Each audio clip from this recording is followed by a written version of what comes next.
Jordi, after the Hawks were able to cut into the double-digit lead that you guys had, what changed and how did you guys just regroup, and what did you like just about your team's resolve to get back into it?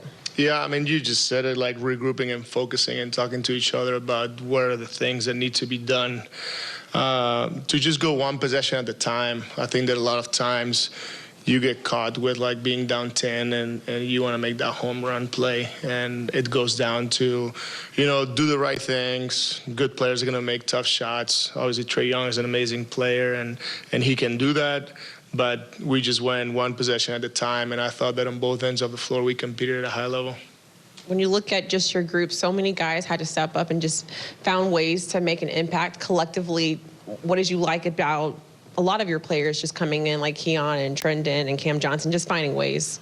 Yeah, I think what I like the most is the 33 assists, and I think that it's 3 consecutive games, 30-plus assists. That just tells you how the group is playing, how the ball's got energy, and it's, flying around, and these guys are helping each other. So that's a good thing to see, 33 assists and 43 made field goals. So that's a big reason we won. We also defended without fouling in that second half. We only gave 6 free throw attempts versus 18 in the first half, so that was very important. And then the turnovers, only turnovers 6 times in the second half. So give yourself a chance, shot to the rim every time, so that was important.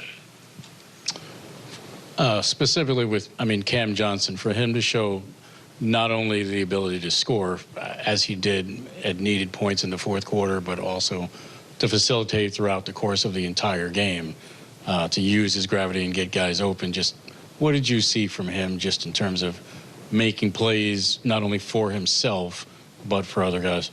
Yeah, I think what was most impressive with him, it was the battling frustration. And we all get frustrated. We're not always right. Sometimes we complain, and sometimes officials get it right, or whatever the case may be. But you still gotta perform and move on to the next play. And if you are trying to get an explanation and that doesn't take you out of the game, at one point he was a little too frustrated and he got himself back into the game, made those threes, forgot about all the complaining, and that was the best thing to me is he made a couple like back-to-back threes, and like you said, 10 free throws, 7 assists, 4 rebounds, just amazing performance by a guy that he's always there for his teammates, so not just scoring but also helping his teammates, like I said.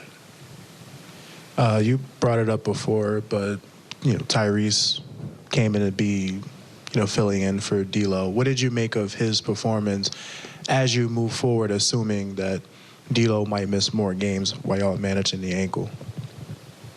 Yeah, I don't know about D'Lo or whatever the case may be. The most important thing is the next game, right? Right now, Tyrese performed again at a high level, shot the 3 well. He was good with the ball, 6 rebounds, which is impressive, and he had an amazing performance, just solid on both ends. So, like I said, his consistency is the best thing, and again, that's why he's part of our club. That's why we love him here. Maxwell Lewis, earns 22 minutes tonight, and they were both, I think he played 11 minutes straight in each half. Were you anticipating to play him that much, or when he got out there, did you just like what you saw and decided to stick with him? Yeah, I like what I saw yesterday. I like what I saw today, and obviously I'm trying to be careful with the minutes because he's playing extremely hard and it takes time to adjust your body to adjust. There's nothing like playing real minutes, right? You cannot train for it. You can get yourself as close as you think you can, but Max has been unbelievable those last 2 games, and what he gave the team, plus 17, 10 points, just doing the right things. So happy for him again. His energy is contagious.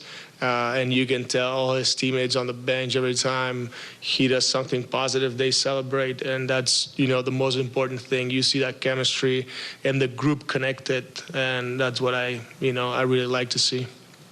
You mentioned Cam Johnson and just kind of how proud you are of him just to battle that frustration and stick with it. He gave credit to the coaching staff on the walk-off interview just to helping him just level out that frustration. Just what were you guys telling him just in those moments and during those times? Yeah, I think the next play mentality. It's when you deal with frustration. You got to move on to the next play, because if you're still thinking about it, that may cause you to make another mistake. And there's nothing worse than consecutive mistakes, I think, in this job.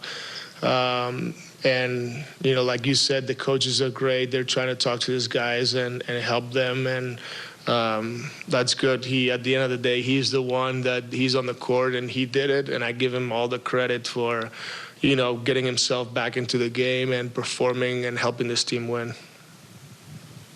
Coming into this game, one of the, you know, distinct differences between you guys and the Hawks was in terms of pace.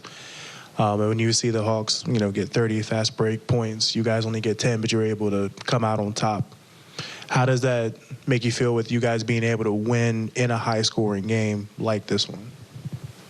Yeah, I think it goes down to, I mean, obviously you got to get back in transition. That was not good enough on our end, but, you know, we made 17 threes. Last night we made 20. It's about shooting the right ones. Yesterday we shot 50, I believe. And right there in the three-point line, you know, sometimes it's never going to be the same or perfect. We have to be better at getting back. But we found a way, and that's the most important thing. And you see those assists, that tells me that guys are not dribbling around trying to get their own shot and taking 3+ dribbles. That means that the guys are passing the ball to each other. So at the end of the day, being efficient mattered. We were more efficient. We shot the three better, and we stopped fouling. So, again, credit to the group. They found a way.